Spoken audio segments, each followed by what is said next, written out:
ओम नमः शिवाय। रविवार के दिन यह व्रत आने के कारण इसे रवि प्रदोष व्रत कहा जाता है। प्रदोष व्रत हर महीने के दोनों पक्षों की त्रयोदशी तिथि को रखा जाता है। एक समय सर्व प्राणियों के हितार्थ परम पावन भागीरथी के तट पर ऋषि समाज द्वारा विशाल गोष्ठी का आयोजन किया गया। इस सभा में व्यास जी के परम शिष्य पुराणवेता सूत जी महाराज हरि कीर्तन करते हुए पधारे। सूत जी को आते हुए देखकर शनकादि 88,000 ऋषि मुनियों ने खड़े होकर दंडवत प्रणाम किया। महाज्ञानी सूत जी ने भक्तिभाव से ऋषियों को हृदय से लगाया तथा आशीर्वाद दिया।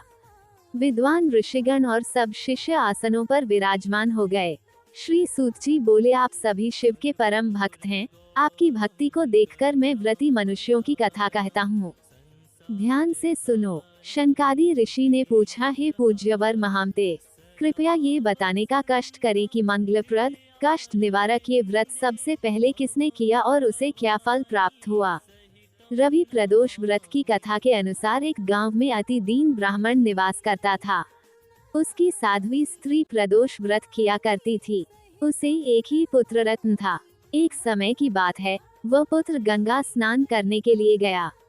दुर्भाग्यवश मार्ग में चोरों ने उसे घेर लिया और वे कहने लगे कि हम तुम्हें मारेंगे नहीं, तुम अपने पिता के गुप्त धन के बारे में हमें बतला दो।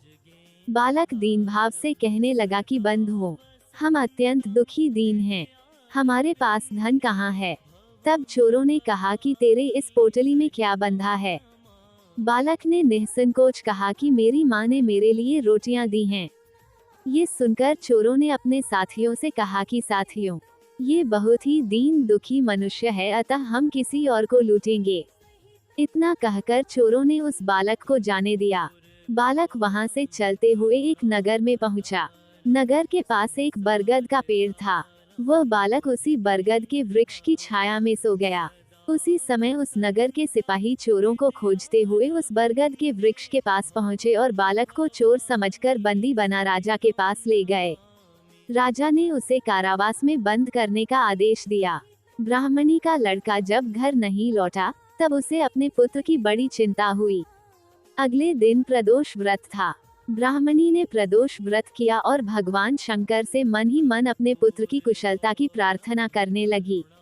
भगवान शंकर ने उस ब्राह्मणी की प्रार्थना स्वीकार कर ली। उसी रात भगवान शंकर ने उस राजा को स्वप्न में आदेश दिया कि वो बालक चोर नहीं है, उसे प्रातःकाल छोड़ दे, अन्यथा उसका सारा राज्य वैभव नष्ट हो जाएगा। प्रातःकाल राजा ने शिवजी की आज्ञानुसार उस बालक को कारावास से मुक्त कर दिया। बालक ने अपनी सारी कहानी राजा को सुनाई। सारा वृतांत सुनकर राजा ने अपने सिपाहियों को उस बालक के घर भेजा और उसके माता पिता को राजदरबार में बुलाया। उसके माता पिता बहुत ही भयभीत थे। राजा ने उन्हें भयभीत देखकर कहा कि आप भयभीत न हो, आपका बालक निर्दोष है। राजा ने ब्राह्मण को 5 गांव दान में दिए, जिससे कि वे सुखपूर्वक अपना जीवन व्यतीत कर सकें। भगवान शिव की कृपा से ब्राह्मण परिवार आनंद से रहने लगा। अतः जो मनुष्य रवि प्रदोष व्रत को करता है, वह सुखपूर्वक और निरोगी होकर अपना पूर्ण जीवन व्यतीत करता है तथा उसके जीवन में खुशहाली आती है। हर हर महादेव। वीडियो अच्छी लगे तो लाइक, सब्सक्राइब और शेयर जरूर करें।